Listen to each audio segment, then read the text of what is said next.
My neck is hurting. This camera angle is not working for me. What's up guys, Lon here from Android Authority, and this year Samsung made a pretty interesting move by going with fewer megapixels in favor of a larger pixel size in the Galaxy S7, but was it a good decision, and how much of a difference does it actually make over something like, say, the Galaxy Note 5? Let's find out if bigger pixels is actually better than more pixels and if it's worth the trade-off.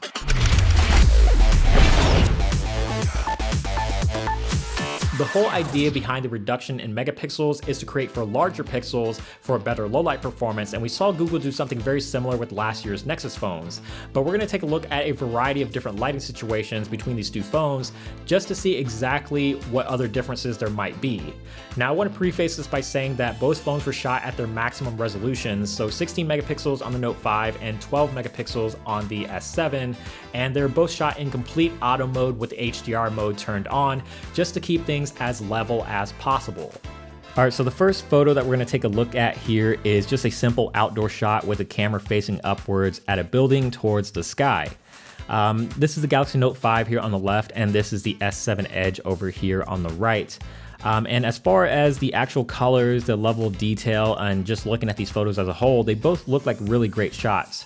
But when you look at the colors and the sharpening, that's where you'll notice a lot of differences. So if you look at the sky here on the Galaxy Note 5 versus the sky on the S7 Edge, they're two very different shades of blue. The Galaxy Note 5 is just a little bit deeper, whereas the S7 Edge is a slightly lighter shade of blue.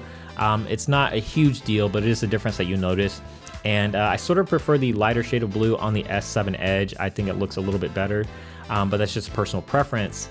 And the second difference is this Valencia place sign here. The reds are actually very different. They're a lot deeper and much more vibrant on the Note 5, whereas on the S7 Edge, they're a little bit more washed out, not quite of a punchy red. So I definitely like the way the reds are being handled here on the Note 5 a little bit better. Now, if I were to zoom in at these two shots and take a closer look at the details on the buildings, like the windows, for example, you'll notice the S7 Edge is a lot more over sharpened in comparison to the Note 5. You can see an over sharpening halo effect on the S7 Edge that you don't see with the Note 5.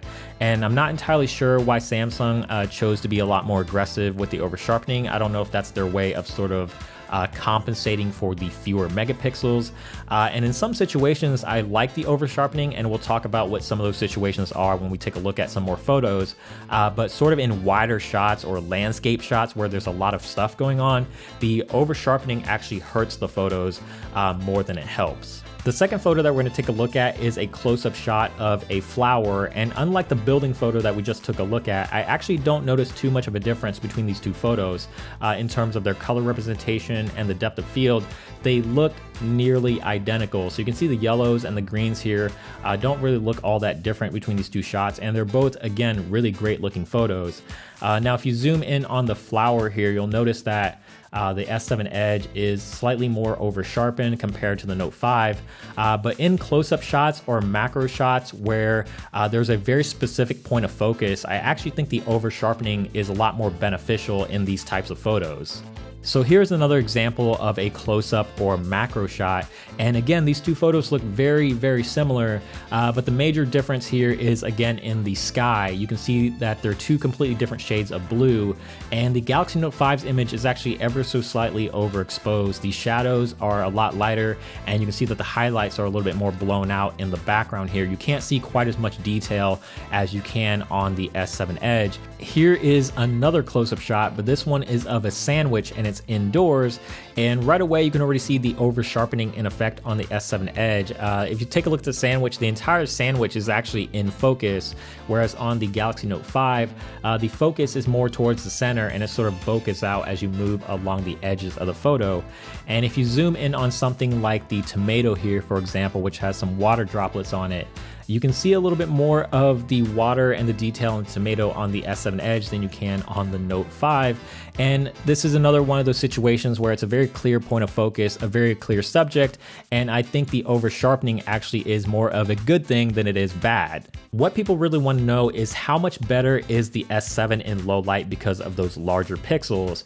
And when taking a look at these two nighttime shots here, there's actually a lot of differences. And the first one that I noticed right away is how much more more yellow the S7 Edge's photo is compared to the Note 5. They're both really yellow photos, but it's a lot more dramatic on the S7. The second difference is in the highlights. So if you zoom into this lamp here, you can see that the Note 5 is a little bit more overexposed. There's a bigger halo effect within the highlights. And the same thing can be seen if you go over to this McCormick and Schmick sign here. You can see that there's a much bigger halo effect. The last difference that I see is just in the brightness of the photo.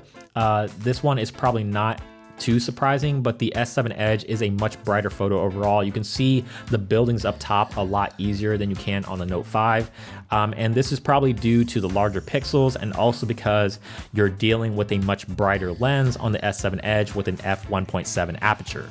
Here is another outdoor nighttime shot, but this one is of some flowers, and neither one of these photos really look that great, to be honest, but there are a lot of differences between these two photos.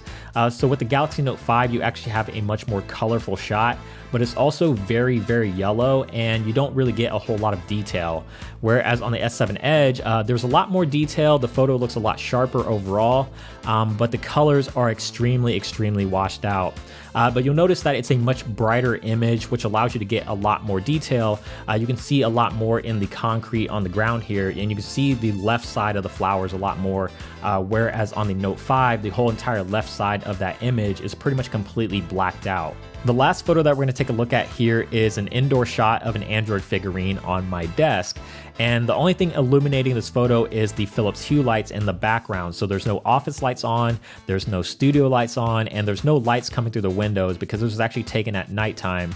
But right off the bat, you'll notice that the S7 Edge is a much brighter image. If you look at the Android figurine, you can see him very clearly, whereas on the Note 5, you can't really see him quite as well because it's a lot darker.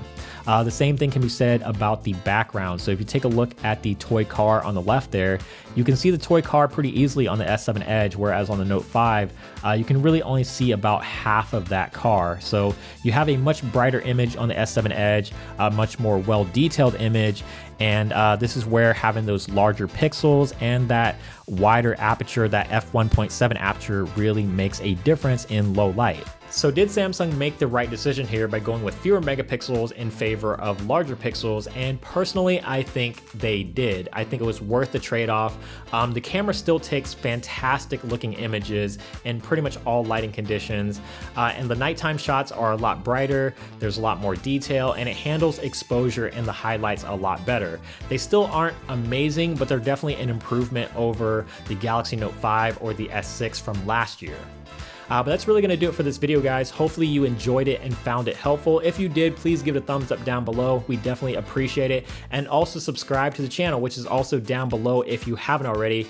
And check out our social media on Snapchat, Twitter, Instagram, Google+, and what have you. And feel free to follow me on Twitter as well. Those links are all down here below me right now. And once again, thank you so much for watching. Keep it tuned here to Android Authority because we are your source for all things Android.